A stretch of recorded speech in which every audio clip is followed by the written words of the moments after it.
السلام علیکم، welcome to my YouTube channel daily night story.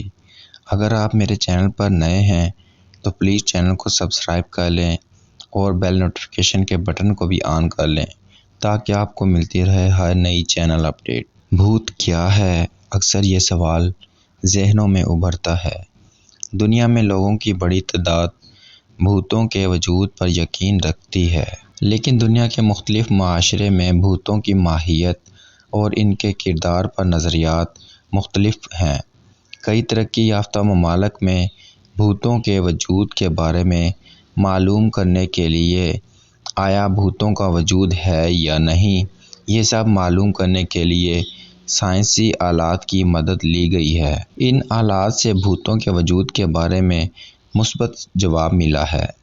بھوتوں کے وجود پر یقین رکھنے والے اور بھوتوں کے وجود کو افسانہ قرار دینے والے کروڑوں افراد اس دنیا میں رہتے ہیں۔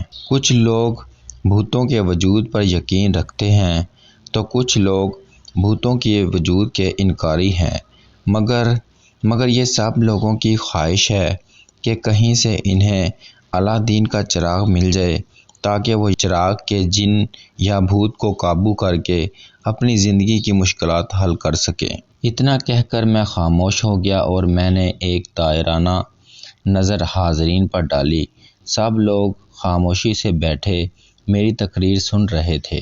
میں نے کھنکار کا گلا صاف کیا اور پھر اپنی تقریر جاری رکھی۔ اکثر معاشرے میں یہ بات مشہور ہے کہ انسانی روحیں ہی اصل میں بھوت ہوتی ہیں۔ مرنے کے بعد انسان کی روح دوسری دنیا میں چلی جاتی ہے، مگر کسی سے شدید محبت یا کسی سے شدید نفرت اور انتقام کی خواہش کی تکمیل کے لیے روح اپنی دنیا کا اصول توڑ کر واپس ہماری دنیا میں آ جاتی ہے۔ اکثر عاملوں کا خیال ہے کہ روح آج خود کچھ نہیں کر سکتی، اسے اپنا مشن مکمل کرنے کے لیے کسی انسان کی مدد کی ضرورت ہوتی ہے اور وہ روح کسی انسان کو اپنے تابع کر کے اس سے اپنا مشن مکمل کرواتی ہے۔ مگر روح ہر انسان پر قبضہ نہیں کر سکتی۔ روح اپنے مقصد کی تکمیل کے لیے صرف ایسے انسان کو ہی قابو کر سکتی ہے جو روحانی طور پر کمزور ہوتا ہے۔ بھوتوں کی تصویریں اور ویڈیو بڑی تعداد میں انٹرنیٹ پر موجود ہیں۔ اکثر ویڈیو بناتے ہوئے یا تصویر وغیرہ کھینچتے ہوئے ان ویڈیوز اور تصویروں میں غیر مرئی مخلوق یعنی بھوتوں کی شبیہ آ جاتی ہے، جس کا احساس بعد میں ویڈیو یا تصویر دیکھنے کے بعد ہوتا ہے۔ جنات کا وجود تو قرآن سے ثابت ہے، لیکن بھوت پریت چڑیل اور پچھل پیری وغیرہ کے وجود کے لیے ہمیں مختلف معاشرے میں مختلف نظریات ملتے ہیں۔ میں یہاں صرف روح کے وجود کے متعلق صرف اتنا کہوں گا کہ اکثر روحیں اپنی دنیا سے نکل کر اپنی دنیا میں آ جاتی ہیں۔ اس سے کچھ نیک روحیں ہوتی ہیں اور کچھ بری روحیں جنہیں ہم بدروح کہتے ہیں، اور یہی بدروحیں اس دنیا کے زندہ انسانوں کو تنگ کرتی ہیں اور انسان کے لیے مسئلہ بن جاتی ہیں۔ ان روحوں کو قابو کرنے اور واپس اپنی دنیا میں بھیجنے کے لیے ماہر عاملوں کی خدمات حاصل کی جاتی ہیں۔ اس کہانی کے آخر میں آپ کو یہ بتا دوں گا کہ غیر مرئی مخلوقات جیسے روح، بھوت، جن وغیرہ کافی امن پسند ہوتے ہیں۔ وہ بلا وجہ کسی کو تنگ نہیں کرتے، مگر جس طرح انسانوں میں کچھ انسان شر پسند ہوتے ہیں، بالکل اسی طرح ان مخلوقات میں بھی کچھ شر پسند ہوتے ہیں جو انسانوں کو تنگ کر کے مزہ لیتے ہیں۔ یہی شر پسند مخلوقات انسانوں کے لیے مسائل پیدا کرتے ہیں، مگر ان کی تعداد کم ہے، لہٰذا ان مخلوقات سے ڈرنا یا انہیں بلا وجہ تنگ کرنا اچھی بات نہیں ہے۔ اس کائنات میں خدا نے سب مخلوقات کا اپنا دائرہ کار رکھا ہے اور تمام مخلوقات بشمول انسانوں کے سب کو اپنے دائرے میں رہتے ہوئے اپنا کردار ادا کرنا چاہیے۔ اسی طرح ہم اپنی زندگی سہل بنا سکتے ہیں۔ اتنا کہہ کر میں نے اپنی تقریر ختم کی اور ڈائس سے ہٹ گیا۔ اس کے بعد پورا ہال تالیوں سے گونج اٹھا۔ میں تحسین آمیز نظروں سے ہال میں بیٹھے ہوئے لوگوں کو دیکھتے ہوئے اسٹیج کی سیڑھیاں اترنے لگا۔ میں ہنزا ویلی کے ایک کمیونٹی ہال میں بھوتوں کے وجود کے حوالے سے تقریر کر رہا تھا۔ میں کل ہی ہنزا ویلی آیا تھا۔ یہاں آنے کی دعوت مجھے میرے استاد نما دوست جناب نیاز علی فخری نے دی تھی۔ نیاز علی نہ صرف میرے دوست تھے بلکہ وہ میرے استاد بھی تھے۔ انہوں نے ہی میرے اندر چھپی ہوئی صلاحیتوں کو پہچانا اور میری صلاحیتوں کو نکھارا۔ نیاز علی پہلے میرے ساتھ یونیورسٹی میں پڑھاتے تھے، پھر ریٹائرمنٹ کے بعد وہ اپنے آبائی علاقے ہنزا میں شفٹ ہو گئے اور یہاں انہوں نے غیر انسانی مخلوقات یعنی بھوت پریت وغیرہ پر ریسرچ شروع کی۔ اس کے ساتھ ہی انہوں نے ایک NGO بھی بنائی جو ایسے واقعات کا نوٹس لیتی ہے جن کے بارے میں خیال کیا جاتا ہے کہ یہ کسی انسان کا کام نہیں ہے۔ نیاز علی کی NGO نے ہی یہ سیمینار منعقد کیا تھا اور نیاز علی نے خود مجھے فون کر کے اس سیمینار میں مدعو کیا، لہٰذا میں انہیں انکار نہیں کر سکا اور ہنزا ویلی آ گیا۔ سر آٹوگراف پلیز۔ جیسے ہی میں اسٹیج سے نیچے اترا، ایک لڑکی نے آٹوگراف میری جانب بڑھائی۔ میں نے مسکرا کر اس سے آٹوگراف بک لی اور اس پر اپنی دستخط کر کے آٹوگراف بک اس لڑکی کو واپس کی۔ سر پلیز ایک تصویر۔ ایک اور آواز ابھری اور پھر ہر جانب سے آٹوگراف اور تصویروں کی فرمائشیں شروع ہو گئیں۔ میں خندہ پیشانی کے ساتھ آٹوگراف دے رہا تھا اور ساتھ ساتھ تصویریں بھی بنوا رہا تھا۔ سر اوصاف، مجھے ایک جانی پہچانی آواز آئی تو میں نے گھوم کر آواز کی سمت دیکھا۔ مجھے آواز دینے والا نیاز علی کا شاگرد جنید تھا۔ ہاں جنید، کیا بات ہے؟ میں تمام لوگوں سے معذرت کرتے ہوئے جنید کی جانب بڑھا۔ سر آپ کو نیاز سر یاد کر رہے ہیں، جنید نے کہا تو میں نیاز علی کی جانب چل دیا۔ نیاز علی اسٹیج سے کچھ دور ہال کے ایک گوشے میں ایک 28-30 سال کے نوجوان کے ساتھ کھڑے تھے اور دونوں باتیں کر رہے تھے۔ سر آپ نے یاد کیا۔ قریب پہنچنے کے بعد میں نیاز علی سے ادب سے مخاطب ہوا۔ نیاز علی میرے کولیگ تھے مگر عمر اور تجربے میں مجھ سے بڑے ہیں، لہٰذا میں ان کا ادب کرتا ہوں اور انہیں سر کہہ کر مخاطب کرتا ہوں۔ اوصاف، آؤ آؤ۔ نیاز علی میری جانب دیکھتے ہوئے کہنے لگے، ظفر یہ ہے پروفیسر اوصاف علی حمدانی جن کا میں نے تم سے تذکرہ کیا تھا۔ نیاز علی نے میرا تعارف اپنے ساتھ کھڑے نوجوان سے کرایا۔ اوصاف، یہ ظفر علی شیرازی ہے۔ نیاز علی نے اس نوجوان کا تعارف بھی مجھ سے کرایا تو میں نے گرم جوشی کے ساتھ ظفر کے ساتھ مصافحہ کیا۔ اوصاف، ظفر کی بیوی کے ساتھ کچھ مسئلہ ہے، پلیز تم دیکھ لو۔ نیاز علی نے ہم دونوں کا آپس میں تعارف کرانے کے بعد کہا، سر جیسا آپ کا حکم۔ میں نے سر تسلیم خم کرتے ہوئے کہا، کیا مسئلہ ہے آپ کی وائف کا؟ نیاز علی کو جواب دینے کے بعد میں نے براہ راست ظفر سے پوچھا، سر بات کچھ لمبی ہے، اگر کہیں بیٹھ کر بات کر لی جائے تو بہتر ہوگا۔ ظفر احترام کے ساتھ بولا، اوکے ایسا کرو، کل صبح مجھے ہوٹل میں مل لو، میں ہوٹل ڈی فرانس کے کمرہ نمبر 3 میں ٹھہرا ہوں۔ میں نے ظفر سے کہا تو وہ سر ہلانے لگا۔ اسی وقت اسٹیج سے سر نیاز علی کے نام کی پکار لگی تو نیاز علی ہم دونوں سے معذرت کرتے ہوئے اسٹیج کی جانب چل دیے۔ اگلی صبح میں جلدی بیدار ہو گیا۔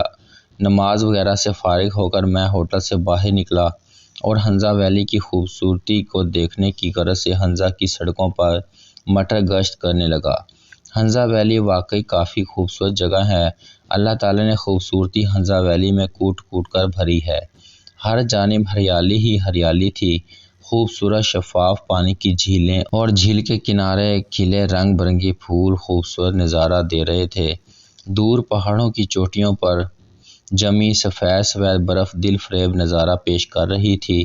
پہاڑوں کی چوٹیوں سے اترتی ٹھنڈی ٹھنڈی ہوا جب گالوں سے ٹکراتی تو پورے جسم میں ایک پرلطف احساس جاگزیں ہو جاتا۔ میں ان نظاروں سے لطف اندوز ہو رہا تھا۔ کافی دیر تک میں ہنزا کے خوبصورت نظاروں کی سیر کرتا رہا۔ سیر کرنے کے بعد جب میں واپس ہوٹل پہنچا تو میں نے دیکھا کہ ہوٹل کے کاؤنٹر پر ظفر علی شیرازی کھڑا میرا انتظار کر رہا ہے۔ مجھے دیکھتے ہی ظفر نے اپنا ہاتھ ہلا کر مجھے متوجہ کیا۔ میں سیدھا ظفر کے پاس پہنچا۔ میرے قریب پہنچتے ہی ظفر نے مجھے سلام کیا۔ سیر کرتے ہوئے ذرا آگے نکل گیا تھا۔ ہنزا واقعی بہت خوبصورت جگہ ہے۔ ظفر کے سلام کا جواب دینے کے بعد میں نے کہا، جی سر، ہنزا واقعی خوبصورت جگہ ہے، میں بھی پہلی بار ہنزا آیا ہوں۔ میری بات سن کر ظفر نے کہا، آپ یہاں کے مقامی نہیں ہیں؟ میں نے حیرت سے پوچھا۔ نہیں سر، میں لاہور سے آیا ہوں، ظفر نے جواب دیا تو میں سر ہلانے لگا۔ چلو کمرے میں بیٹھ کر باتیں کرتے ہیں۔ میں نے ظفر سے کہا اور کاؤنٹر پر کھڑی لڑکی سے چائے اپنے کمرے میں بھیجنے کا کہہ کر میں نے اپنے قدم آگے بڑھا دیے۔ میرے ساتھ ظفر بھی قدم بقدم چلنے لگا۔ کمرے میں پہنچ کر میں نے ظفر کو بیٹھنے کا کہا اور خود واش روم میں گھس گیا۔ فریش ہو کر جب میں واش روم سے باہر نکلا تو بھاپ اڑاتی چائے میری میز پر رکھی تھی۔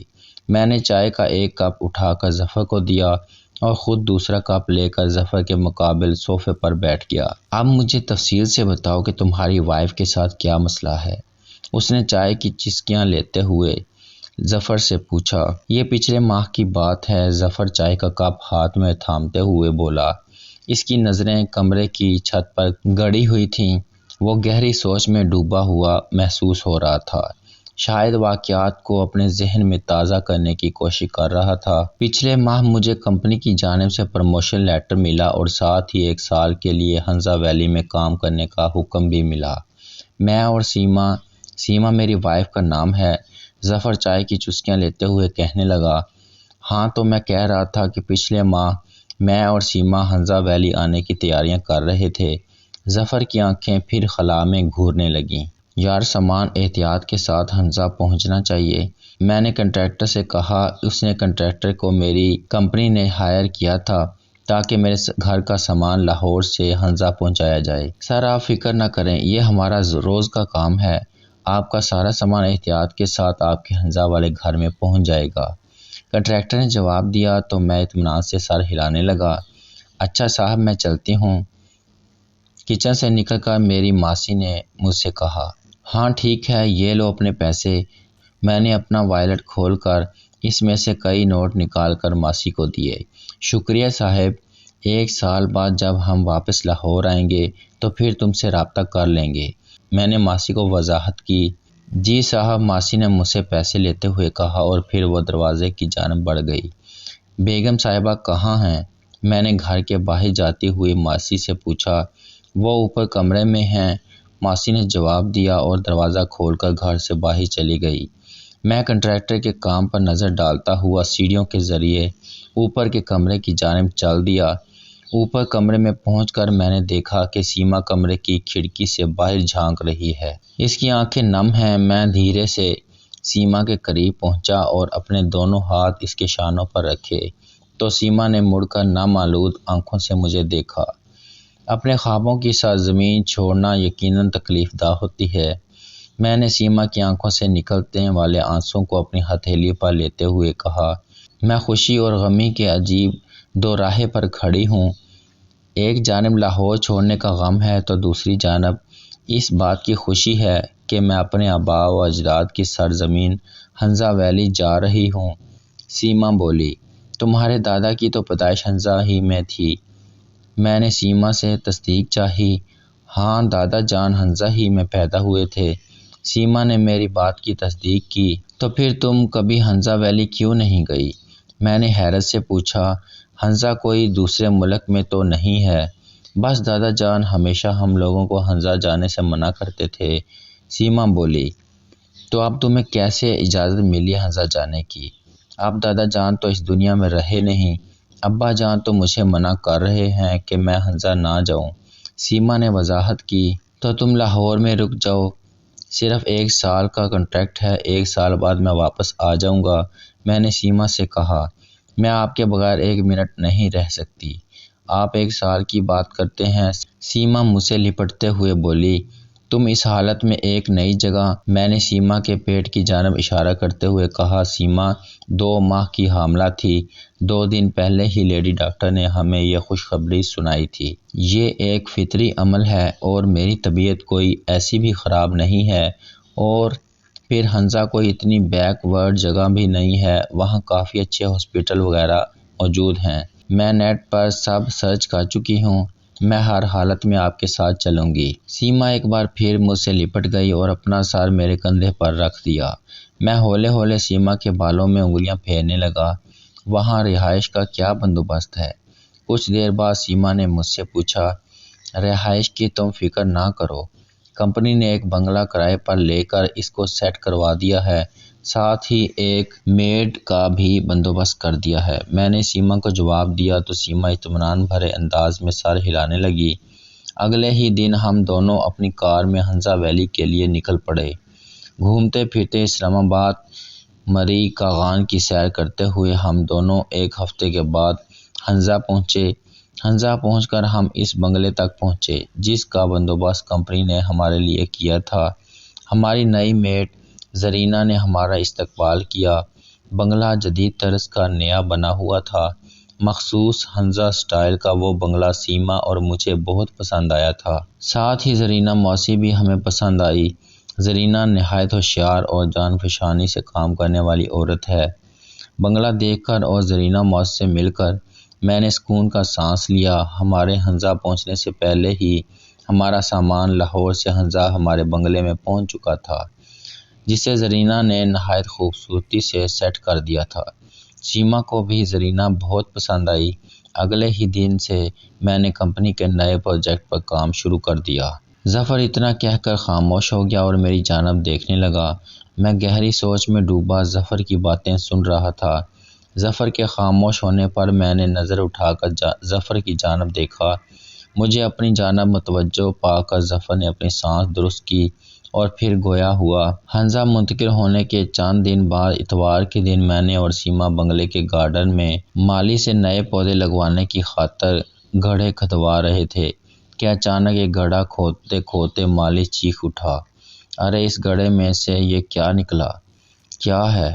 میرے اور سیما کے منہ سے ایک ساتھ نکلا تو مالی نے گڑھے میں سے اپنا ہاتھ بلند کر کے ہمیں دکھایا۔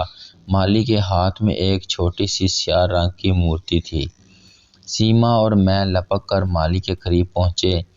میں نے ہاتھ کے آگے بڑھا کر مورتی پر لگی مٹی صاف کرنے لگا۔ مٹی صاف کر کے میں نے مورتی کو بغور دیکھا۔ آدھا فٹ لمبی وہ مورتی کسی مرد کی تھی جس کے چہرے پر اذیت کے آثار تھے۔ بلا شبہ وہ مورتی آرٹ کا ایک بہترین شاہکار تھی۔ ایسا لگ رہا تھا جیسے وہ مورتی زندہ جاوید ہو اور ابھی بول پڑے گی۔ میں مورتی کو غور سے دیکھ رہا تھا کہ سیما میرے قریب آئی اور اس نے مورتی میرے ہاتھ سے لے لی۔ جیسے ہی سیما نے مورتی اپنے ہاتھ میں لی، اچانک ہوائیں تیز چلنے لگیں۔ آسمان پر سیاہ بادل چھا گئے اور چاروں طرف اندھیرا چھا گیا۔ میں گھبرا گیا مگر فوراً ہی آسمان پر سے سیاہ بادل چھٹ گئے اور دوبارہ اجالا چاروں طرف پھیل گیا۔ اجالا ہونے کے بعد میں نے سیما کی جانب دیکھا تو مجھے سیما کے چہرے کے زاویے بگڑتے ہوئے محسوس ہوئے۔ میں نے سیما کو مخاطب کیا تو سیما ایسے چونکی جیسے گہری نیند سے جاگی ہو۔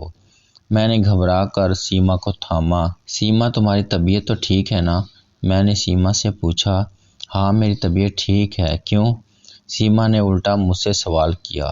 نہیں کچھ نہیں، بس یوں ہی میں نے بات ٹال دی۔ ظفر دیکھو کتنی خوبصورت مورتی ہے، میں اسے اپنے کمرے میں رکھوں گی، سیما نے کہا اور مورتی لے کر بنگلے کے اندر چلی گئی۔ ظفر اتنا کہہ کر ایک بار پھر خاموش ہو گیا اور کچھ سوچنے لگا۔ میں نے اسے ڈسٹرب کرنا مناسب نہیں سمجھا اور خاموشی سے بیٹھا ظفر کے بولنے کا انتظار کرنے لگا۔ سر آپ یقین نہیں کریں گے، کچھ دیر بعد ظفر نے پھر کہنا شروع کیا۔ سیما کو اس مورتی سے اتنی محبت ہو گئی تھی کہ وہ گھنٹوں اس مورتی کے سامنے بیٹھی رہتی۔ اس مورتی کے آنے کے بعد سیما نے جیسے مجھے نظر انداز کرنا شروع کر دیا۔ نہ صرف مجھے بلکہ وہ اپنے آپ سے بھی لاپرواہ ہو گئی۔ کئی دن سیما اپنا منہ نہیں دھوتی، نہ بال بناتی، نہ ہی سیما کو کھانے پینے کا ہوش تھا۔ بس وہ چپ چاپ گھنٹوں مورتی کے سامنے بیٹھی رہتی۔ پھر ایک دن میں نے زبردستی سیما کو بال وغیرہ بنانے پر مجبور کیا تو سیما ڈریسنگ ٹیبل کے بڑے سے ایک آئینے کے سامنے اپنے بال بنانے لگی۔ میں باہر بیٹھا تھا۔ مجھے سیما کے چیخنے کی آواز آئی۔ میں دوڑتا ہوا اپنے کمرے میں پہنچا تو میں نے دیکھا کہ سیما ڈریسنگ ٹیبل کے سامنے اپنا منہ چھپائے کھڑی ہے اور رو رہی ہے۔ اس کا پورا بدن لرز رہا ہے۔ کیا ہوا؟ کیا ہوا؟ میں نے پیار سے سیما کے بالوں میں انگلیاں پھیرتے ہوئے پوچھا۔ وہ میرا چہرہ بگڑ گیا ہے۔ سیما نے بے ربط الفاظ میں اپنا مدعا بیان کیا۔ تمہارا چہرہ؟ بے اختیار میرے منہ سے نکلا۔ پھر میں نے پیار سے اس کے چہرے پر سے اس کے ہاتھ ہٹائے اور اس کا چہرہ دیکھنے لگا۔ سیما کا چہرہ پہلے کی طرح خوبصورت تھا۔ میرے ہونٹوں پر ہنسی بکھر گئی۔ لو جانو، اپنا چہرہ خود دیکھ لو۔ میں نے سیما کا رخ آئینے کی جانب پھیرا۔ نہیں نہیں، سیما نے اپنی نظریں جھکا لیں۔ میں نے پیار سے اس کی تھوڑی پر اپنی انگلی رکھ کر اس کا چہرہ اوپر کیا تو سیما نے ڈرتے ڈرتے اپنی نظریں اوپر کیں، اور جیسے ہی اس کی نظر آئینے پر پڑی تو وہ آنکھیں پھاڑ کر آئینے کو دیکھنے لگی۔ یہ میرا چہرہ اب تو بالکل ٹھیک ہے، مگر اس وقت میرے بجائے آئینے میں کوئی اور نظر آ رہا تھا۔ سیما بے یقینی کے لہجے میں کہنے لگی، کون نظر آ رہا تھا؟ میں نے مسکرا کر پوچھا۔ وہ کوئی بھوت تھا، سیما بولی۔ جان، تم بہت تھک گئی ہو اور شاید ٹینشن میں بھی ہو۔ چلو کچھ دیر آرام کرتے ہیں، اس سے تمہاری طبیعت صحیح ہو جائے گی، میں نے پیار سے سیما سے کہا اور اسے کندھے سے پکڑ کر بیڈ کی جانب لے جانے لگا۔ ظفر، میرا یقین کرو، میں نے خود دیکھا کہ میری جگہ وہ کوئی بھوت کھڑا تھا۔ سیما پھر بولی، کوئی بات نہیں، ایسا اکثر تھکن کی وجہ سے ہو جاتا ہے۔ تم یہ سکون کی ٹیبلٹ لے لو اور کچھ دیر سو جاؤ، اٹھو گی تو تمہاری طبیعت بالکل صحیح ہو جائے گی۔ اور بیڈ کی سائیڈ کی دراز سے سکون بخش ٹیبلٹ نکالی اور پانی کے گلاس کے ساتھ سیما کے ہاتھ میں دی۔ سیما نے وہ ٹیبلٹ پانی کے ساتھ نگل لی۔ ٹیبلٹ کھا کر سیما کو نیند آ گئی اور وہ سو گئی۔ اس دن کے بعد سیما کو وہ بھوت اکثر نظر آنے لگا۔ سیما آئینہ دیکھنے سے ڈرنے لگی۔ سیما کی حالت دیوانوں کی سی ہو گئی۔ اسے نیند بھی نہیں آتی تھی، وہ پہروں جاگتی رہتی۔ نیند کی گولیاں بھی اس پر بے اثر تھیں۔ میں نے کئی ڈاکٹرز کو سیما کو دکھایا مگر کوئی بھی سیما کی بیماری نہیں سمجھ سکا۔ سیما کی حالت کی وجہ سے میں بہت پریشان ہو گیا، لہٰذا میں سوچنے لگا کہ میں سیما کو لے کر واپس لاہور لوٹ جاؤں۔